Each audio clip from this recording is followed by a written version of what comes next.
Leckt überall, wo man hinguckt. Okay, gut. Also meinst du auch, wo man the Red Nose... Okay, we're going to release the first image right here at NASA Goddard Space Flight Center, Maryland, and we're just outside of Washington, D.C.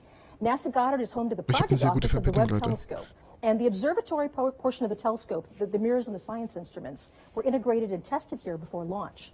So for many of us, including myself, seeing Webb come together bit by bit right in front of our eyes was an emotional and very inspiring experience. So it's kind of like a part of us was out there with Webb right now.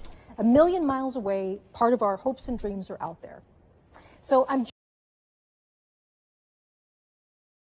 Oh mein Gott.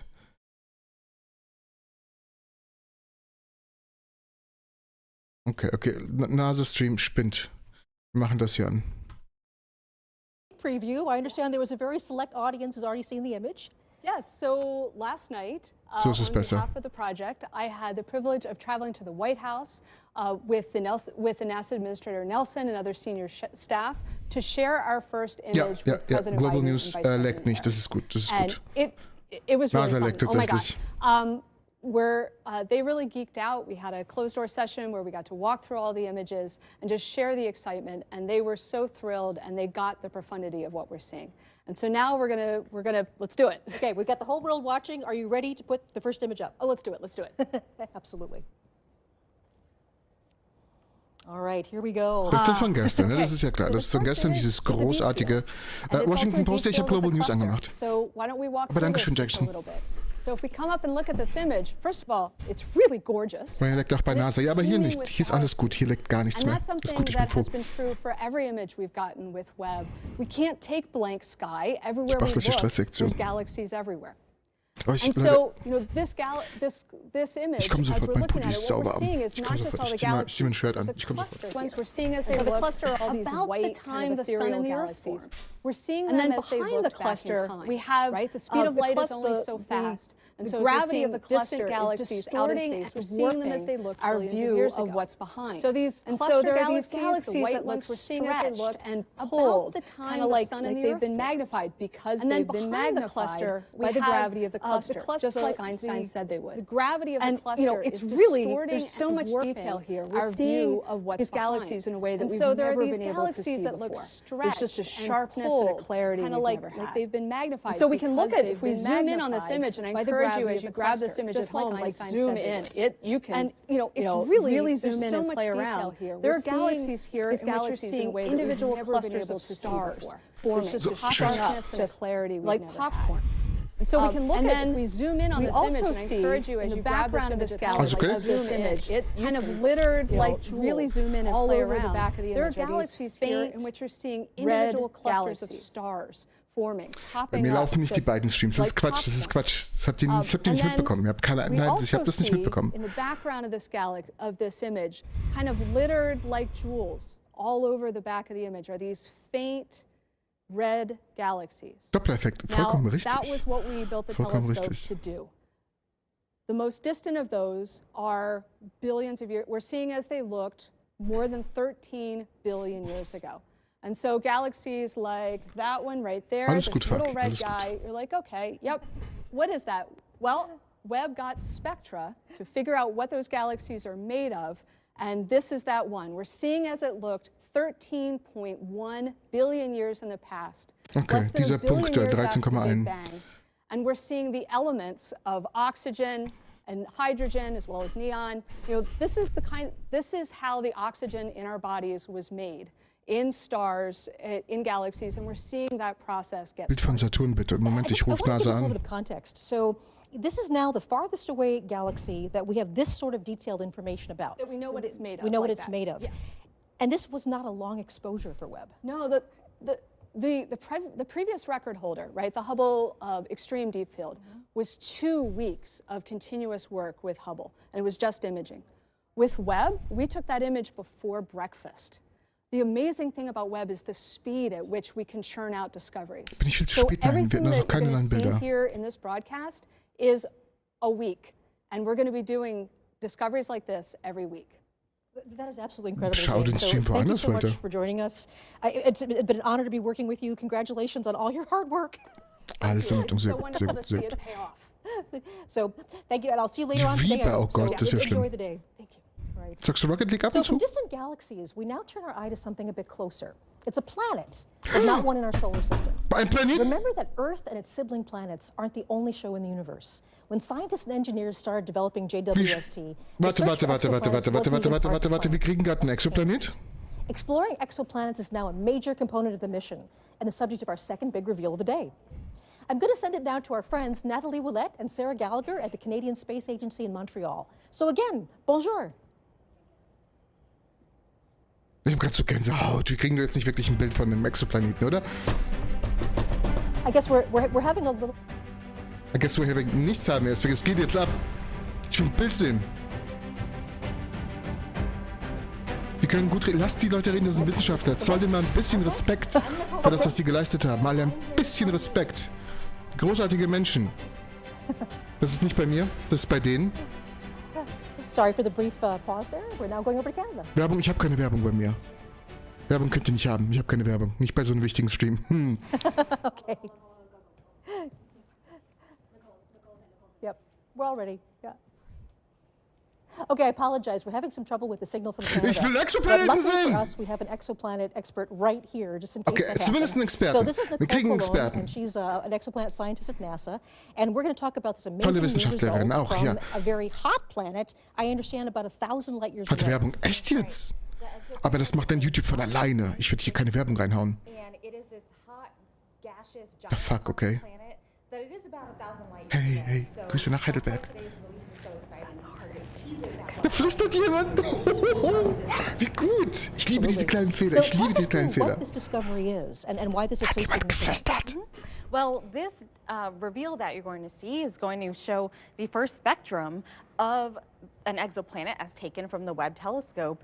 And this is exciting because it covers infrared wavelengths of light that we have not had access to before. So we've been able to use other telescopes to explore exoplanet atmospheres in the infrared, but not to this level of detail.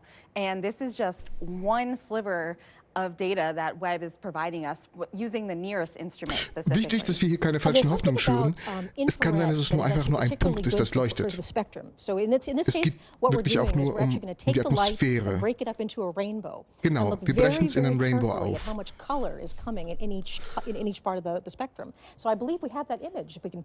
Okay, yes, I Das ist nicht das Bild des Exoplaneten. Das ist nur das Spektrum. We Nur now Spektrum. have our spectrum, and this is exactly what you're seeing, as you just described with spectroscopy. What we did was we observed a transit of an exoplanet.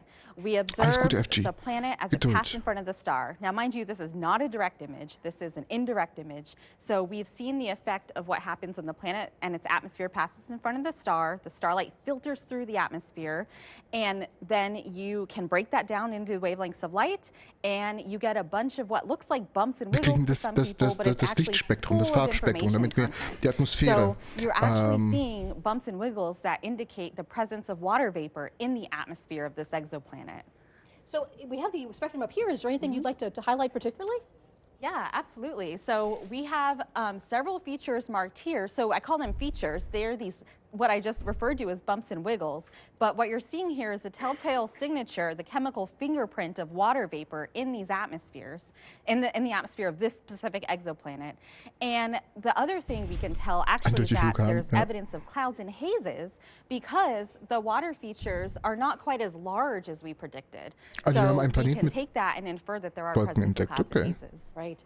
Now, one thing that we really want to make sure people understand is with this particular planet, this is a hot world. It's actually closer to its star than Mercury is to our sun. And so we're not looking at liquid water here. So we're looking instead at sort of steam, water vapor. Yes, this is an exoplanet. It's about the size of Jupiter, about half the mass of Jupiter. It orbits around a sun-like star, but it does it every about 3.5 days.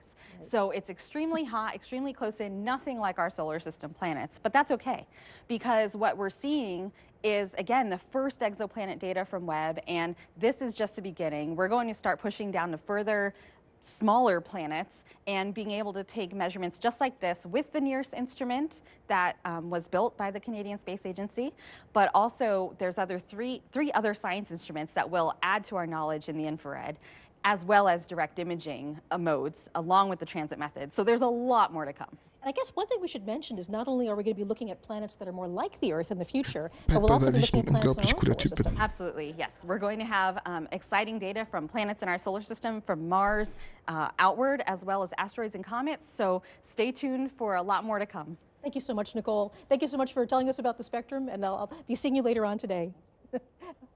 So we have 3 more big image reveals, and with that, new and more exciting science. But first, let's take a look back at the journey that brought us to this moment. Celebrations like this one are only possible with years of hard work from a cast of thousands. When a new mission is being built, even the most enthusiastic space fans only get to see dramatic moments in its life cycle. Also bevor wir weitermachen mit dem nächsten Bild, ist es vollkommen okay. Wir machen es erstmal ein bisschen leiser. Also, was wir hier gesehen haben, ist verdammt gut. Ich weiß, dass es gar nicht so aussieht und ich weiß, dass viele von euch jetzt wirklich einen Exoplaneten erwartet haben. Aber ich habe das kommen sehen und das ist super. Wir haben nämlich richtig gute Daten bekommen über einen Exoplaneten, der weit weg ist. Wie genau, muss ich nochmal schauen. Aber das ist gut. Das ist gut. Das ist eine gute Sache gerade.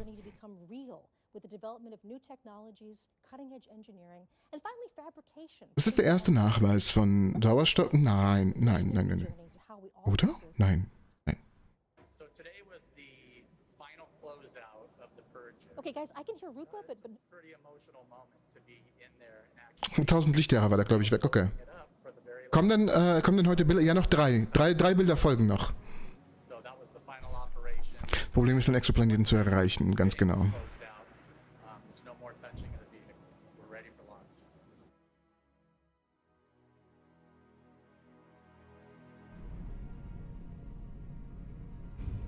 Ich gehe mal ganz kurz nebenbei.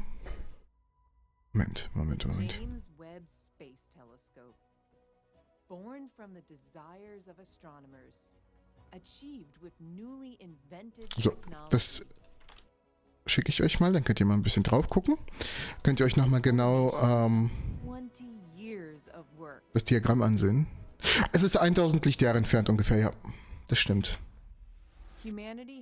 Und was das Besondere macht, ist, dass wir hier Wolken bei ihm entdeckt haben, tatsächlich.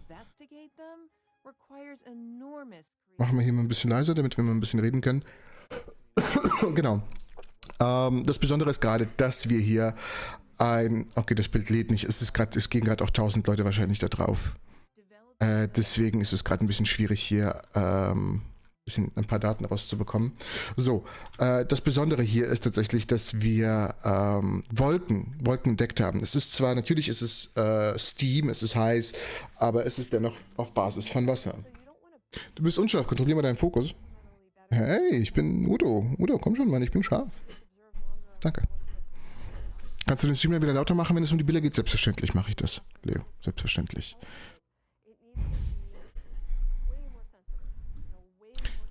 Also das sind schon sehr gute Daten, wenn wir das über einen Planeten rausfinden können, dass da jetzt Wolken sind, das 1000 Lichtjahre entfernt ist.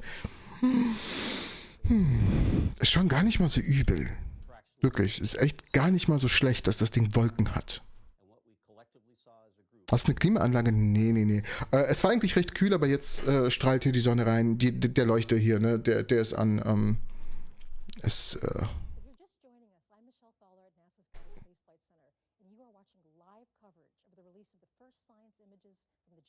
Ja. So it's appropriate now that I send the broadcast to our colleagues and friends at the Space Telescope Science Institute in Baltimore. That's the scientific nerd center of the entire Webb mission. So hello, good morning, Alex. The show is yours. Größte Masse, nein, aber Daten werden veröffentlicht, die werden es rausfinden. Wir werden es rausfinden. I'm Alex Lockwood, and I'm here with Carl Gordon, who is an astronomer and Wir sind jetzt in Baltimore, ne? key people in delivering the images that you're going to see here today. Wir sind aber nicht mehr in unserem Sonnensystem. Das ist was Besonderes. We're going to talk a little bit about where we are. We're standing here outside of the Mission Operations Center, which is the key central hub for Webb. Es gibt Daten, For the past 6 months, scientists and engineers have been working 24/7 since they took control of the telescope 30 minutes after launch to prepare for today and for the amazing science to come. Through all of the major deployments, focusing, aligning the telescope, and calibrating those 4 amazing science instruments, it was all done in this building. And from here on out, we'll have daily communications with the telescope, including sending commands and downloading data with the help of the Wir müssen uns die Details anschauen, wie detailliert es analysiert wurde, aber das ist nicht die erste Analyse eines Exoplaneten. Well, what does that mean? Every year, we solicit proposals from astronomers across the country and the world for what they would like to look at with Webb.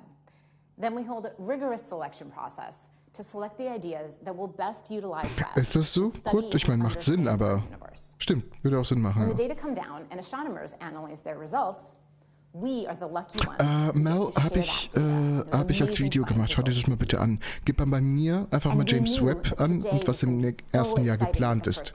So we've actually been preparing for years.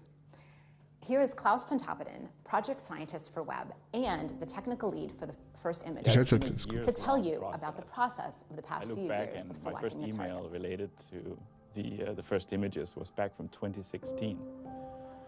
So back then, a committee was created. Das tun wir ja. 1000 Lichtjahre ist nicht weit. Charged with coming up with a long list of targets for the first images. And the reason for that is that the observatory can't see the entire sky at any given time. And this is because you want to avoid the mirror seeing direct sunlight to keep it cold. And it actually had to be das kann ja so wie suchen direkt bei uns in der Nachbarschaft. 1000 Lichtjahre ist nichts im Vergleich zum Universum. You know, what would create the most beautiful images, what would highlight Dankeschön, Quicksilver.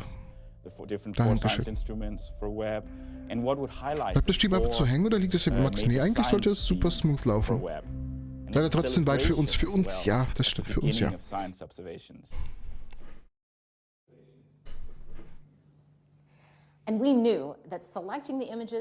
Die Streuung der Datenpunkte bei der Lichtkurve ist echt gut. Kennst du dich da aus, Granny?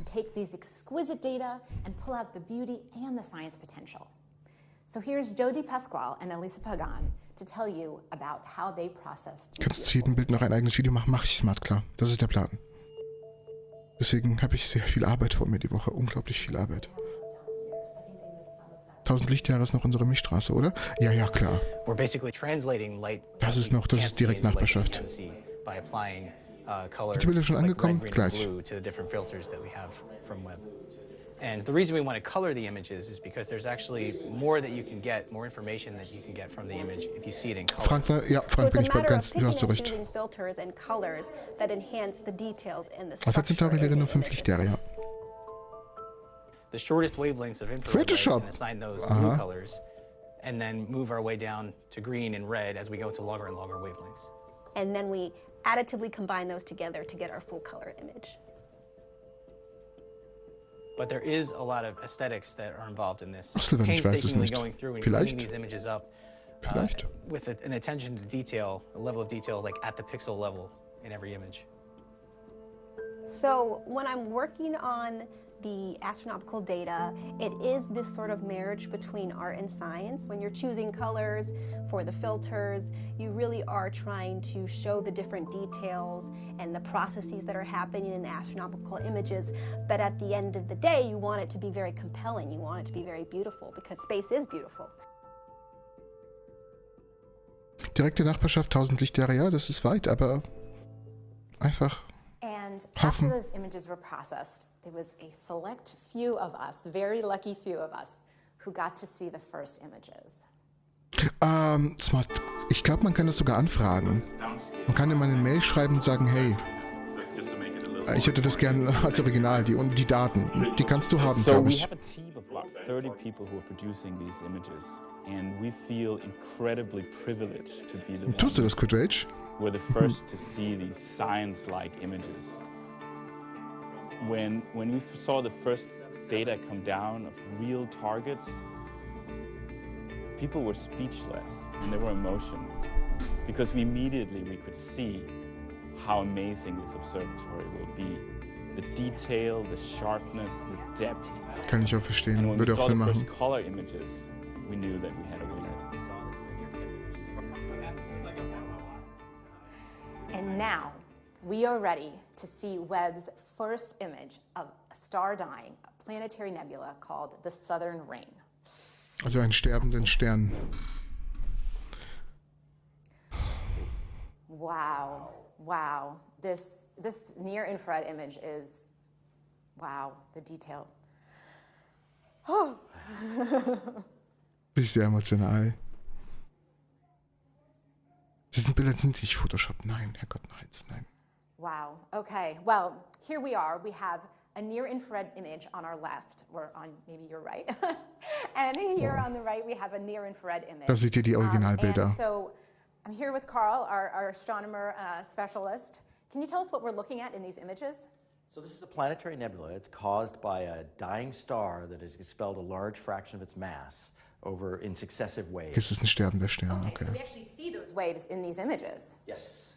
Wow. And so there's a lot of structure. Can you tell us a little more detail about what we're looking? Maybe start with this one on the left. Yeah. So in the NIRCam image, you see this kind of bubbly, almost foamy appearance throughout the whole nebula with some very structured shells.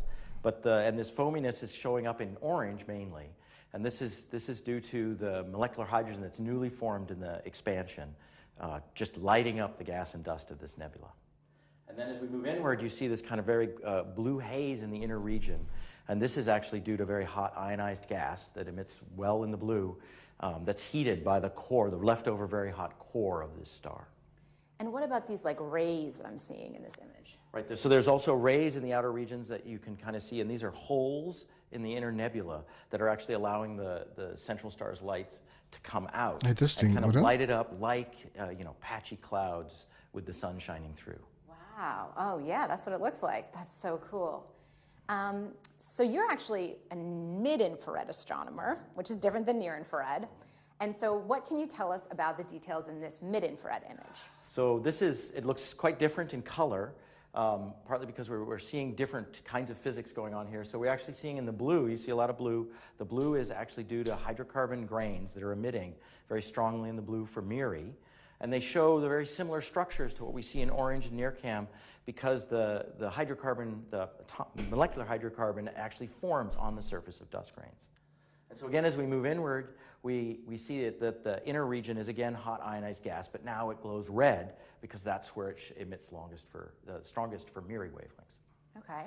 And then as we go into the center, we see kind of the surprise for us, which is we knew this was a binary star, but we effectively Singularitäten kannst du auch hier auf der Erde sehen, Sylvan. Ich weiß nicht genau, was du meinst. Wenn du die Mitte eines schwarzen Lochs meinst. Wie denn? Das limitiert ja kein Licht. So that's a fun surprise. Markus, ich hoffe. And I think that there's another little Easter egg you want to tell us about. Das ist der Hammer. Ich will das aber im Detail sehen. Ich warte, bis NASA das Bild postet. Wir haben's. See it very clearly in the Miri image. It shows up as this blue structure, and it points very much to the central sources. So I thought, oh, this must just be a density enhancement in the outer nebula. I thought that very, very strongly, but other people on the team were like, no, it's a background edge-on galaxy. Well, I made a bet that said, no, it's part of the nebula. By the way, I lost the bet because then we looked more carefully at both the NIRCam and Miri images, and it's very clearly an edge-on galaxy with a dust lane and a bulge. So I lost the bet. Well, you lost the bet, but you got these gorgeous images, so I think it's a win for everybody. Anything else you'd like to say today? I can't wait to see where we go from here. Neither can I. All right. Thanks so much. Back to you, Michelle. Das ist krass. Das ist krass. Jetzt im Detail, wenn ich das so im Detail sehe, ist das einfach nur der Hammer. Thank you, Alex and Carl. And I have to say das natürlich auch, das ist ein bisschen unschärfer, aber das Ding. So as you know, people from all over the world are watching us today and joining in our excitement as we release Webb's first science images. We've been checking in with our colleagues in Europe and Canada throughout the program, but we also want to take a moment to include the people. Ich werde dafür da so einige Videos zu machen. Around the world, like stars in the night sky. So let's check in with some of them now. First, we go all the way to Perth, Australia. Do we have a signal from Perth? Das sieht echt saugut aus. I guess nothing from Perth right now. Das ist ein sterbender Stern. We're going to check in with them right now. Do we have Winnipeg, Canada? Oh, there it is. There's Australia. There's Perth. Hey. Wow. Waving to Perth, Australia. Okay. Thank you so much for joining us today. Ich weiß es nicht, wir bräuchten mehr Daten, Quidrage. Ich müsste mir das genauer anschauen. Ich will jetzt nichts sagen, was am Ende nicht stimmt. At a planetarium, everybody's enjoying the show, I hope. Okay, Dayton, Ohio. Kann einer ja klar. Natürlich. Oh, nein. Ich habe tatsächlich das Bild von Twitter, von NASAs Twitter, deswegen schicke ich euch mal NASAs Twitter-Account. Weil das auf der NASA-Webseite das leider nicht lädt. Wir wollen halt gerade jetzt hunderte, tausende Leute das Bild sich anschauen. Das lädt leider nicht. Es ist das gleiche, links und rechts, ja. Nur halt in verschiedenen Lichtverhältnissen und verschiedenen Lichtwellen. Wow.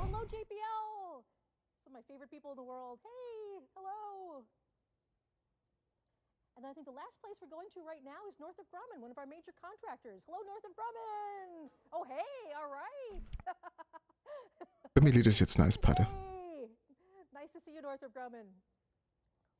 Wow. All right, now there's also a big watch party right here on the NASA Goddard. Weiß ich nicht. Müsste ich nachgucken. Wie gesagt, wir haben nicht so viele Informationen bekommen. Das dauert oder ist auch... Na, kann man später alles nachlesen. Und ich mache auch, wie gesagt, zu jedem Bild mache ich ein Video. Ja, das sieht man ganz gut, oder? Also man sieht wirklich, also bei dem Nebel eines Schalenabwurfs sieht man auch deutlich, wie der Stern mal in seinen Schichten aufgebaut war, ja. Sicher auf, Mel, ich habe Hunger. So Hunger. I'm very pleased to turn over the show for a few minutes to Katie Haswell. She's joining me from the European Space Operations Center in Darmstadt, Germany. Darmstadt! Good afternoon. Katie! Darmstadt, let's go! Thanks, Michelle. Thank you, Michelle, and welcome to Germany. We're at the European Space Agency's I'm still getting all kinds of IFB from lots of center. It's where the teams effectively fly the satellites. Ich habe auch Hunger, Eugen, ich habe auch Hunger. Air traffic controllers and pilots. We have lots of different control rooms here. This is the main control room, and as you can see today it's not in use, so we've been lucky enough to move in here for today. I have two very special experts with me, both scientists from the European Space Agency. Giovanna is a near-spec scientist. Giovanna has been working on that for many years and lots to tell us about that. And Mark McCaughrean is a special advisor for space, for science and exploration. These two guys have been working on the Webb Space Telescope for a long time. So we're very grateful to have you with us. Thanks, folks. Great to be here. Pleasure. We are excited to reveal our image with you. But before we do that, we thought we'd give you a little bit of background, because we've come here today because these guys were the first ones to pick up the signal during the Webb launch, when Webb first launched. They run a system called ERSTE, which is NASA's deep space tracking system, and they were listening out when Webb called home. And the controllers here have been looking after a whole very, very impressive list of missions since Was kommen noch für Bilder, wissen wir nicht. Es kommen aber noch 2 weitere Bilder.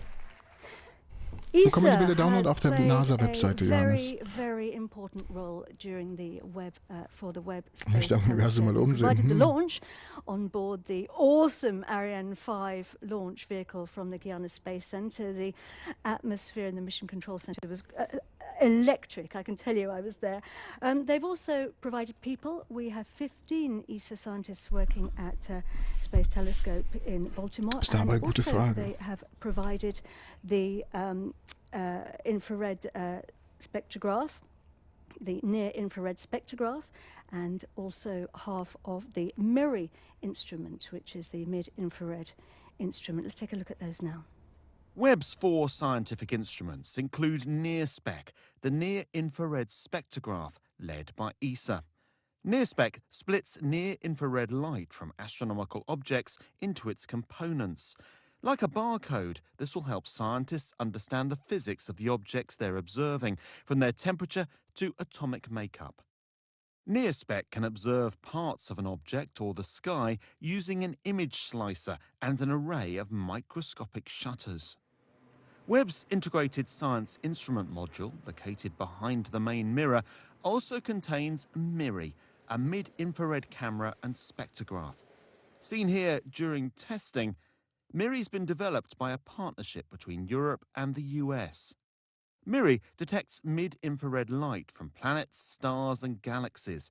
It can analyze molecules Von einer Galaxie und einem neugeborenen Stern. Okay, cool.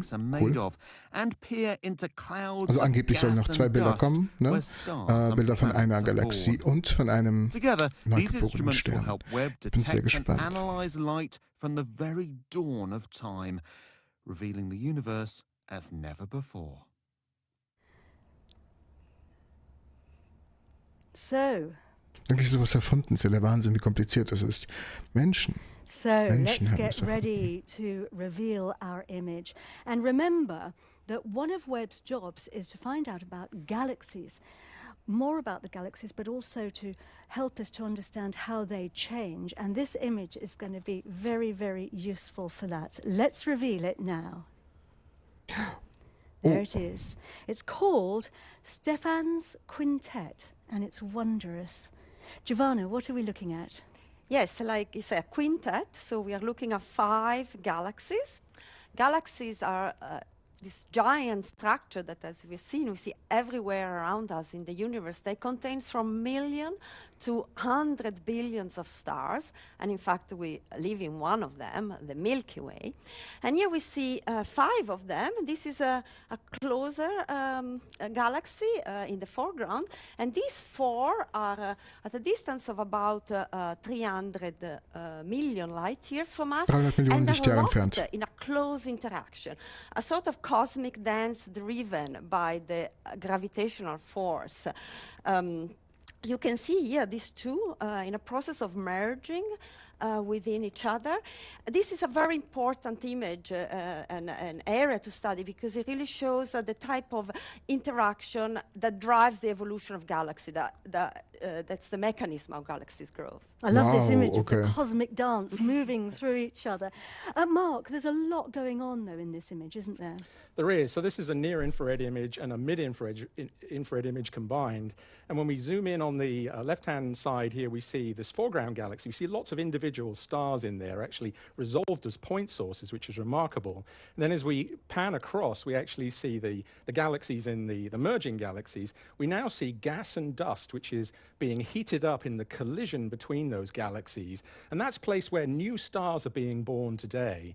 So we're actually seeing the process of creation of new stars in this region. And then when we look in the background here, we see not only the galaxies at 300 million light years, but also stars in our own galaxy. These snowflake structures that you see here, those are nearby stars. But in the corner and around the edges, we see galaxies which are much, much more distant, much further away. So similar in some sense to the ones that we saw earlier on in that deep field. And so this image actually takes us from the nearby galaxy, our own Milky Way, through these galaxies which are evolving today all the way to the distant universe. And in a way, it captures cosmic evolution of galaxies over those 13.8 billion years. Holy shit. So we have another image, don't we, that we can Exactly. look at? So if we strip away the near-infrared view there of the stars predominantly, now in the mid-infrared with MIRI alone, we see mostly gas and dust. So we see the same galaxies again, the two merging, and then we also see something very interesting up at the top here, because this top galaxy has something new and bright in the middle of it. And Giovanna, tell us what that is. Yeah, that's an active black hole. We cannot see the black hole itself, but we see the material swirling around, being swallowed by these sort of cosmic monsters, and this gas gets heated to extremely high temperature as it falls onto the black hole, and it becomes very bright. In fact, this is how shiny is the galaxy. Here we see luminosity that are 40 billion times the luminosity of our suns. It's really, really bright. And with NIRSPEC, we can zoom into this area, and we have this technology that allows us to take thousands of images at different wavelength channels, so see this distribution of the gas, what's going on in the gas in different regions of this core area, and understand the composition of the gas, the velocities, the temperature. So that's very important to understand the physics. So that it's giving us so much information, and it just shows the power of this telescope. Mark, this is just the beginning, though, isn't it? I think that's a very important takeaway from today. You know, these are like pictures just taken over a period of 5 days, and every 5 days we're getting more data, which will contribute more in that direction. Alle 5 Tage? It's a culmination of decades of work, but it's just the beginning. Alle 5 Tage? And you know what we've seen today with these images is essentially that we're ready now. This telescope is working fantastically well, and you know, da ist sogar selbst mein Pickel auf der Nase sehr froh drum. You know, we're ready to turn this telescope up to 11. It really is time. It's fantastic. Thank you very much indeed, both of you. Back to you, Michelle. Okay, wir machen mich schon mal ganz kurz leiser, das war nämlich fantastisch. Wir schauen uns das weiter an, aber ich will euch noch mal ganz kurz was zeigen. So, das hier ist das, was wir gerade gesehen haben, das ist von Hubble im Jahr 1998. Das ist das Bild, was wir von Hubble haben. Das ist das Bild von heute. Das ist krass. Das ist ein unglaublicher Fortschritt. Das ist Fortschritt. Ein bisschen besser, ja. Ein bisschen besser, ja. Es ist ein bisschen besser. Was für Details wir hier rauskriegen an Zusammensetzungen von Stoffen und wie sich dieser Prozess überhaupt verhält. Das ist ein Unterschied. Das ist ein riesen Unterschied. Ja, es ist wirklich eine krasse Wurst. Ich schicke euch das mal beide mal ganz kurz rein. Ihr kriegt das hier kurz und das hier, dann könnt ihr euch die beiden Bilder mal selbst nebeneinander stellen und anschauen. Wir machen mal wieder die tollen Wissenschaftler an, die uns diese wunderbaren Bilder gebracht haben. Zurück zu ihnen. Krass. Ja. Extrem krass. So. Ich hoffe, die geben uns jetzt mal noch ein paar Minuten Zeit, denn, meine Lieben, wir haben auch ein bisschen was zu tun. Ja, ein bisschen was zu tun. So Amber Strawn is Webb's deputy project scientist. She's here with me today to share the final big reveal of the day. So Amber, it is so good to see you. Okay, nee, wir müssen jetzt mal aufpassen. Was ist der finale Reveal? Exciting. What a great day this is. So one of the things that we're going to do is before we get to the final image, the James-Webb Space Telescope has taken us all over the universe today. So let's do a quick review of where we've been so far. Okay, Review. Noch keine Announcement, also ist alles gut. New deep field image, showing us one of the farthest views of the universe ever. Yeah, this image really does demonstrate that JWST can do In der exactly Zeit what we schauen wir designed it uns to do. Yes. In der Zeit schauen wir uns dieses wunderschöne Biest an. The massive planet WASP 96b, where the team has detected evidence of atmospheric water. And here again, we're seeing the okay. incredible efficiency of this observatory. We're able to do these kind of measurements in a fraction of the time that we're able to before. And then we zipped up the road from NASA Goddard to the Space Telescope Science Institute, where Alex and Carl Das sind die 5 Galaxien, die miteinander kollidieren, in groß und hoch aufgelöst. Yeah, and I'm just blown away. Wie viele Sterne man dort sieht. We can see, like in the outer part of this nebula. It's incredible. Okay. After that, it was off to Germany, where the European Space Agency wowed us with pictures of galaxies interacting and mixing reinsaugt. Wow. Right, in this image, again, it's just, Und ihr würdet das natürlich auch gern sehen wollen. Ja. Ich schick's 5000 Mal rein, damit ihr euch das abspeichern könnt. Warum sieht das so verwaschen aus? Tut's nicht, das ist sehr scharf. Ich weiß nicht, ob es bei dir so ist. Guck mal. Das ist extrem scharf. We're back with Senior Project Scientist John Mather, along with the head of NASA's Science Mission Directorate, Thomas Zurbuchen. Hello.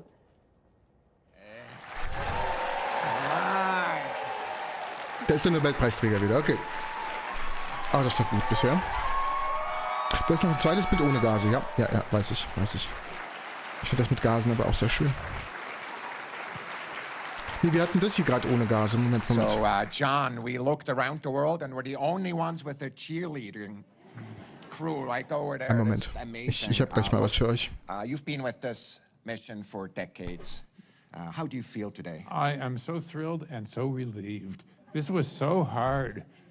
Ich habe gleich was für euch. Okay, die können ja reden. Bei allem Respekt, die können reden. Ich mache die ganz kurz leiser so. Und jetzt, jetzt wird es interessant. Wir kommen wieder nämlich zum gleichen Bild, zum gleichen Muster. Das hier Moment. Das hier ist das Bild im Jahr, ich glaube, 2009. Das ist von Hubble. Das Bild ist von Hubble. Es wurde im Jahr 2008 gemacht. Es sieht wunderschön aus. Es sieht wunderschön aus. Man sieht wunderbare Details. Aber das ist halt James Webb. Holy shit. Das sind ganz andere Welten.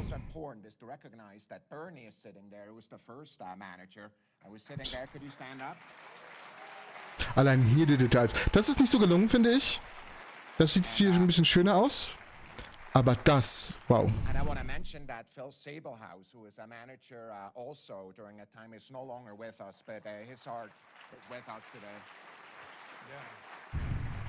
Link vom Hubble, ja, ihr kriegt's. Ich muss aber schnell kopieren. Moment, ihr kriegt das natürlich. So. Und so, das könnt ihr jetzt, euch jetzt aussuchen. And I just wonder how you feel about the team. Just give you the word here. I am just so thrilled that we had a privilege to assemble such a brilliant team. We drew from the best of the best, and here we are. So my extreme deep thanks go to all the people who built that team, not only to Bernie, who started us and helped us build up all the technology, to Phil, who made sure we would have a plan, and then when we didn't have quite enough money, to Bill, who pulled it all together and made it get all the way to the end. I am so thrilled that we had so much talent to draw on. And here we are, we have the support of the country and the world to take on this immense challenge.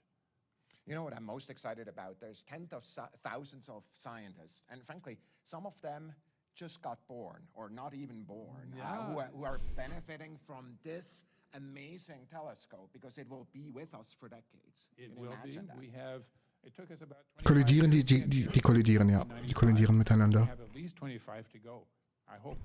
So look, we are in a sense of these images, the art that is out there in the sky, revealed for the first time. We're thinking of the team and we're thanking them. John, thanks to you, thanks to all of you, and back to Michelle. Sieht ein bisschen aus wie Sheldon. Sieht sehr cool aus, sehr sympathisch, wirklich sehr sympathisch. Und ihr hattet recht, das habt ihr ja oft in den Kommentaren geschrieben. Aber die Michelle kennt man aus Dokus. Und der finale Image Reveal. Here we go. The last image is, wow, look at that. So Amber, can you tell us a bit about what we're seeing here? Of course. This stunning vista of the cosmic cliffs of the Carina Nebula reveals new details about this vast stellar nursery. Today, for the first time, we're seeing brand new stars that were previously completely hidden from our view. There's something you want to point out here? Absolutely. So honestly, it took me a while to even figure out what to call out in this image. There's just so much going on here. It's so beautiful. One thing that really stands out to me is you sort of get this sense of depth and texture from this new data.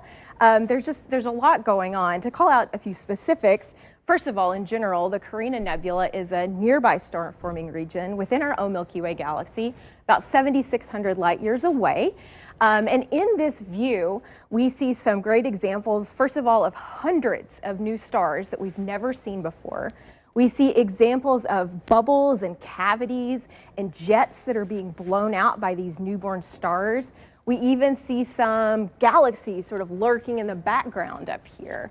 We see examples of structures that, honestly, we don't even know what they are. Like, what's going on here? The data is just so rich.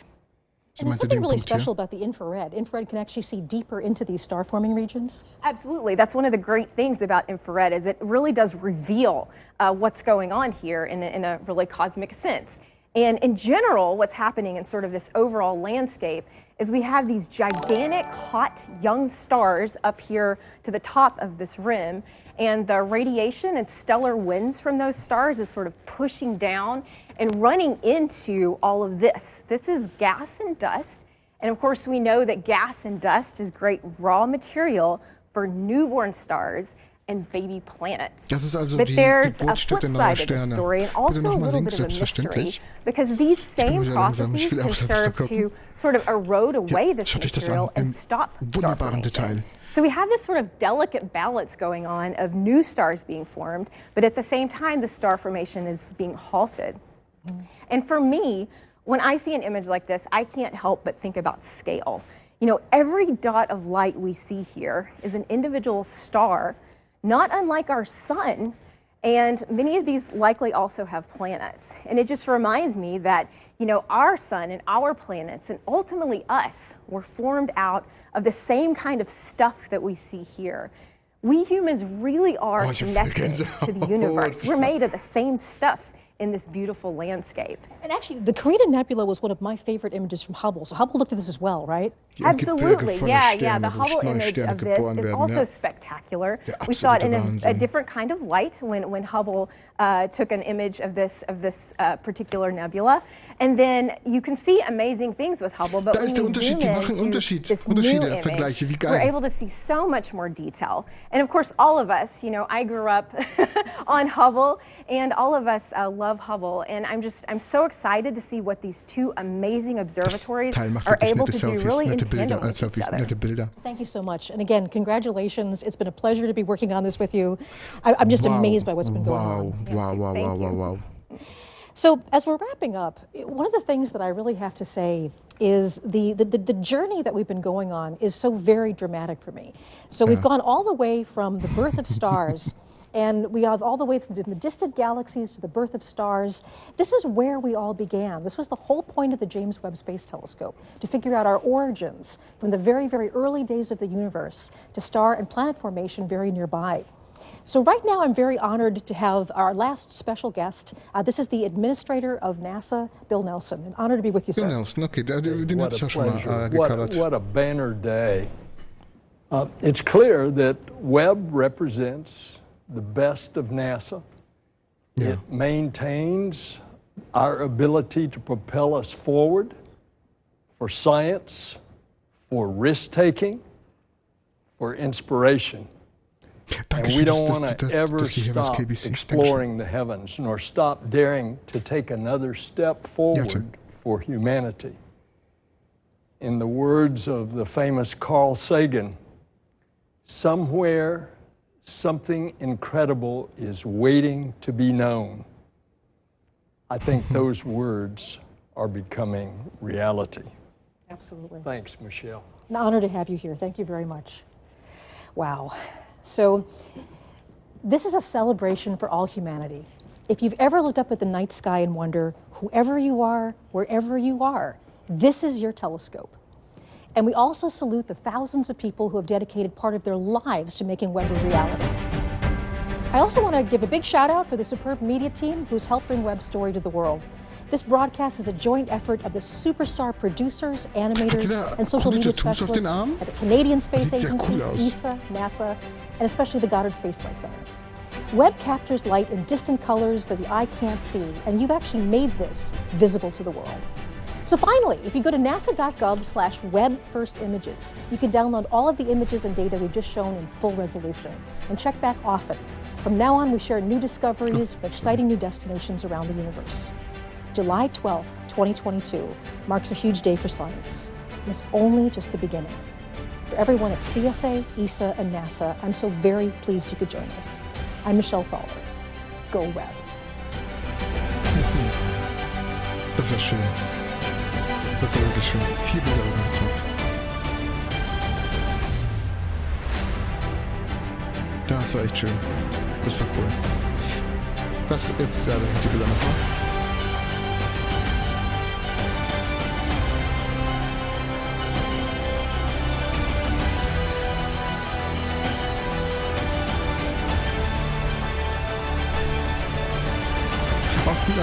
Einfach nur auf die Webseite von NASA, nasa.gov. With long in peace. Well, okay. Das war ja mal was. Das war ja mal was. Ich habe noch mal ganz kurz was vor. Guckt mal. Guckt euch mal diesen Sack hier an.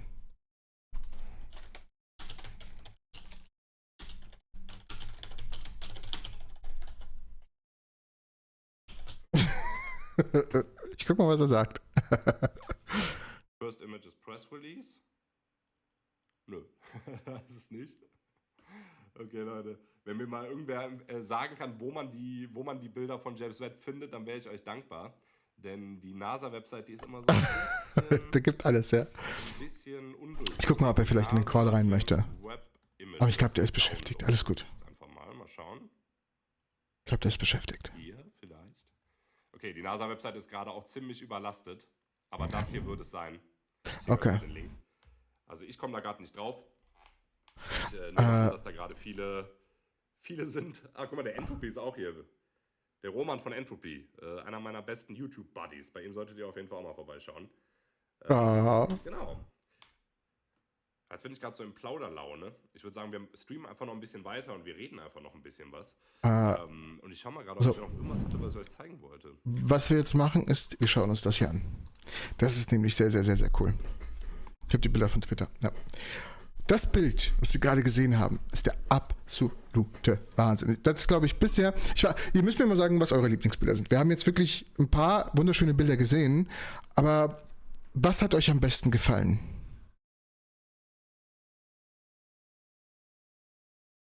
Und Full West, das sieht echt crazy aus. Das sieht echt richtig crazy aus.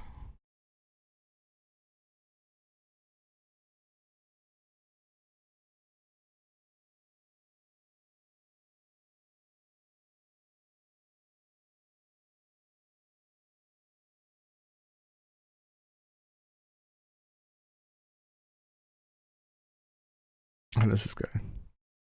Die Galaxien. Corina Nebel.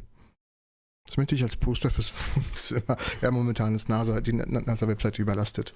Like, die sind alle der Hammer. Bin ich voll eurer Meinung. Einfach unglaublich. Oh ja, das mit den sterbenden Sternen fand ich auch unglaublich gut. Aber das ist mein Favorit. Das ist so, das hat auch irgendwie was Poetisches. Das hat was Wunderschönes. Halt die Geburtsstätte von Sternen. Dort werden Sterben geboren, dort werden höchstwahrscheinlich Leben geboren. Zeig mal im Vergleich zu dem Bild von Hubble. Mache ich sofort. Ich muss nur kurz suchen und vielleicht hopefully finden. Ich schau mal. Okay.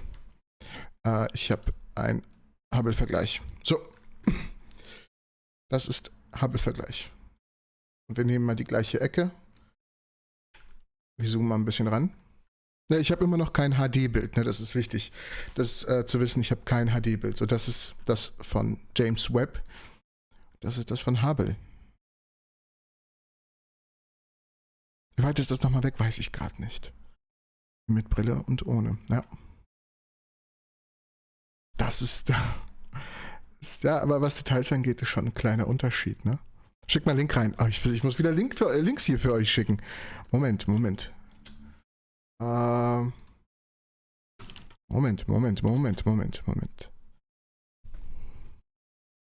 Posten bitte. Ich mach ja. ich mach ja.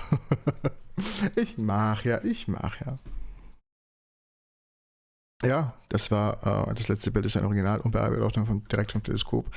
Nee, die sind schon bearbeitet. Ich glaube, das ist so ein bisschen runter mit den Filtern. Das ist so, das ist, wo die Filter so ein bisschen runtergenommen wurden hier bei dem Bild. Aber dennoch ist das genauso krass. Jetzt bist du immer noch live, du Verrückter. Nein, um Gottes Willen, ich habe zwischendurch geschlafen. 7600 Lichtjahre, ja.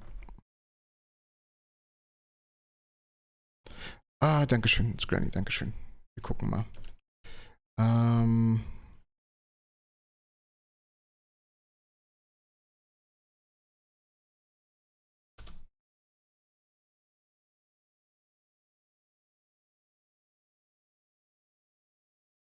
Kann man einen Link posten? Nee, geht nicht. Durchmesser 200 Lichtjahre, okay. Mach mal das hier raus. Mach das hier wieder ein. Wie das Cover von einem Science-Fiction-Roman. Gieselt, ja, schon. Und zwar von dem besten Science-Fiction-Roman. Ja, leider, die Seite ist bei mir sehr überladen. Die Seite ist wirklich sehr überladen.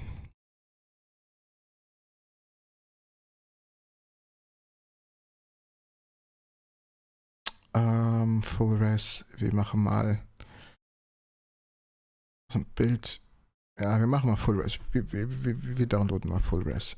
So, und lassen das jetzt mal hier laden, damit wir uns mal vernünftig die Full Res anschauen können. Sieht aus wie ein Gemälde, ja. Und jetzt schauen wir uns das hier an, weil das lädt jetzt erstmal. Das ist oh Gott, das ist eine große Auflösung. Das Bild ist, glaube ich, 200 Mbits oder 150 Mbits groß.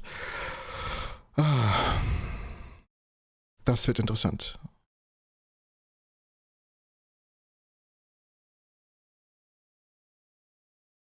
Stimmt nicht gar so. Geil, wie zuerst die Endseiten, jo. Oh, das ist eine heftige Auflösung. Das hat James-Webb fotografiert.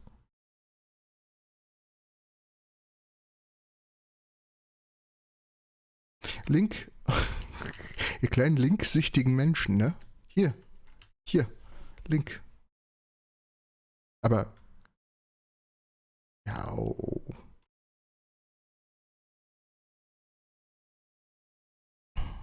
Als Poster drucken. Heidewitzka. Holla die Waldfee, ja. Das ist eine Auflösung, ne?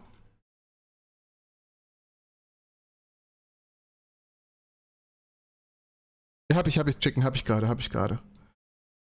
hier offen. Ich will jetzt nochmal mal so in diesem Bereich, wo die Population an Sternen so ein bisschen höher ist. Ja.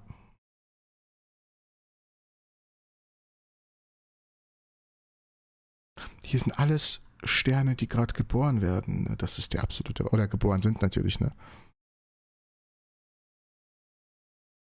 Oh, Hypno, das ist eine großartige Frage. Holy shit, ich habe noch nie drüber nachgedacht. Da müsste man gucken, wie bei uns zum Beispiel. Da müsste man mit jemandem sprechen, der sich mit Geschichte auskennt. Mit menschlicher Geschichte, wie bei uns Musik, Humor und Kunst und Filme entwickelt wurden. Dann könnte man das vielleicht weiterleiten. Ich weiß es ehrlich gesagt nicht. Das sprengt sowas von meinen Rahmen. Es ist eine großartige Frage, ey. Eines der beliebtesten Poster, die es in Beat-Zeitschrift gab. Ich weiß es ehrlich gesagt nicht. So, wir gucken mal hier. Okay, es ist ein Riesenbild, ne? Das darf man nicht vergessen.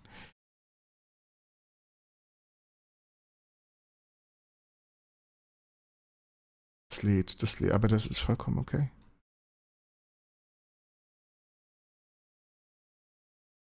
Wow.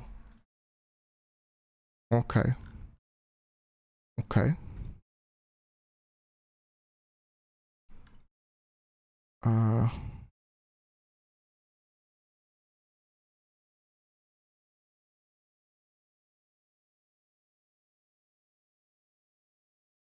So, dann machen wir hier weiter, oder?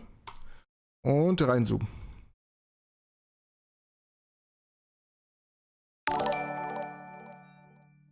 Haben wir schon einen Link? Hab doch gerade erst angefangen. Wo lädst du die hochauflösenden Bilder runter? Direkt von der webteleskop.org Seite. Da könnt ihr hier mal ein bisschen gucken.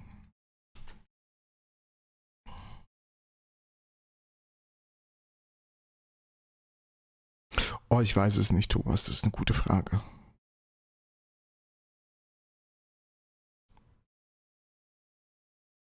Ich finde es einfach nur fantastisch, wie man hier noch Galaxien erkennt. Und nicht wenige. Was das Ganze noch viel kranker macht. Da erkennt man Sterne. Ach, das ist so fucking wunderschön. Das ist natürlich ein bisschen verschwommen. Kunst kam erst, als Leute Zeit hatten, sich abseits vom Überleben noch um was anderes zu kümmern. Also wenn es eine Zivilisation ist, würde ich schon davon ausgehen, dass sie Kunst und Kultur entwickelt. Ja. Das kann durchaus sein. Das sieht halt aus wie ein Auge. Das sieht halt aus wie eine Iris. Hat sie sich mal Hubble etwas mehr angesteckt? Ja, scheiß Hubble, was soll denn das? Mal ein bisschen, ne? Hätte sich mal ein bisschen anstrengen können. Unglaublich, unglaublich, was ich Hubble, was ich... Nee, ich bin gerade wirklich sehr wütend auf Hubble. Das hätte besser sein, also das hätte definitiv besser gehen dürfen, müssen, hätte, sollen.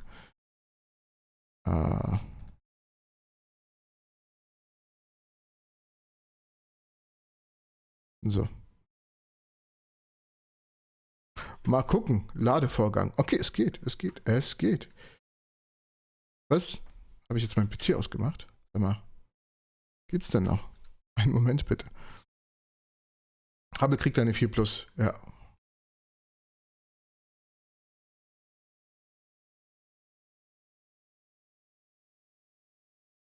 Harald Lesch hat mal gesagt, wenn er Außerirdische treffen würde, würde er ihn nicht technische Dinge fragen, sondern sich nach ihrer Kultur und Kunst fragen. Ist ja schön für Harald Lesch. Ich würde sie sofort nach Technik fragen. Ich mag, also nee, nichts gegen Harald Lesch, um Gottes Willen. Aber, ne? Sollen die schon ihre Kunst machen? Mich interessiert die Technik. Ich will auch an andere Sterne kommen. Na, gibt es das auch in High-Res? Ja, gibt es. Eine Sekunde.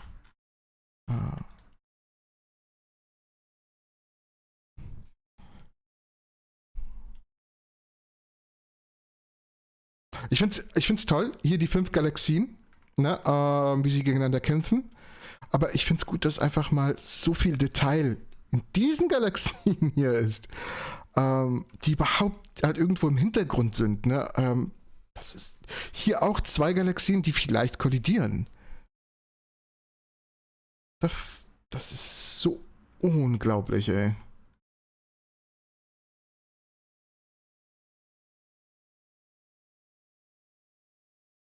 Da, definitiv 2 Galaxien, die kollidieren.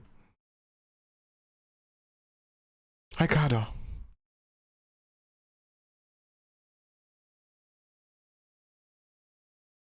Sofort die Theorien austauschen, Weltformel, schnell. Ja, schnell, bevor jemand hier mit ankommt, hier, was für Kunst macht ihr? Interessiert mich nicht, gebt mir Technologie. Dann komme ich euch besuchen und dann können wir gerne über Kunst reden. Dann könnt ihr mir die Kunst sogar zeigen. Ne? Aber bisher... Geht mal weg. Gib mir Technologie.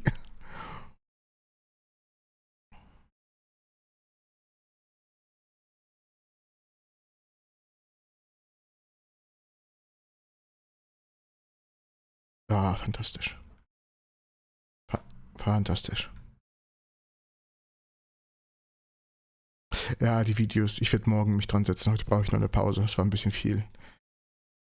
Boah, wie viele Sterne. Entropy wirkt auch launisch. Ja, ich habe Hunger. Oh, ich habe Hunger. Da ist mein PC hängen geblieben. Wow, Spider, nein. Oh, das sieht so cool aus. So, aber Leute, ich habe Hunger. Ich hab wirklich noch nichts gegessen. Ich würde jetzt gern was essen gehen.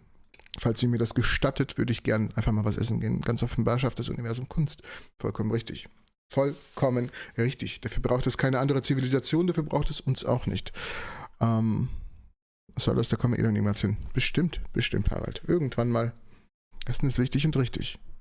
Vollkommen richtig. Ich verabschiede mich mal.